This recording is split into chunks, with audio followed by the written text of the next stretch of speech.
আসসালামু আলাইকুম, সবাই কেমন আছেন? আজকে আপনাদের মাঝে আবারও হাজির হয়ে গেলাম নতুন একটা রেসিপি নিয়ে।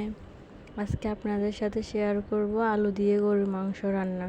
তো আমি কড়াইতে মাংসগুলো আগে থেকে ধুয়ে পরিষ্কার করে নিয়েছি। এবার এতে দিয়ে দিলাম কিছু গোটা মশলা, হলুদের গুঁড়া, মরিচের গুঁড়া, জিরার গুঁড়া, ধনিয়ার গুঁড়া, গরম মশলা, লবণ।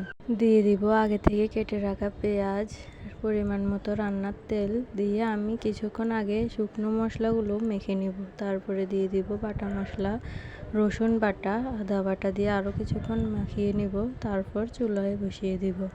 মাংস হাতে মাখিয়ে রান্না করলে অনেক মজা হয়। এবার আমি মাংসগুলো কিছুক্ষণ নেড়ে চেড়ে কষিয়ে নিব। আমি দেশি আলু ব্যবহার করব। তো আলুগুলো আগে থেকে আমি কেটে ধুয়ে পরিষ্কার করে নিয়েছি। এবার আরও কিছুক্ষণ কষিয়ে নিব ভালোভাবে। কষানো হয়ে গেলে এতে আমি ঝোলের জন্য পরিমাণ মতো পানি দিয়ে দিব। পানি দিয়ে আমি আরও কিছুক্ষণ রান্না করে নিব।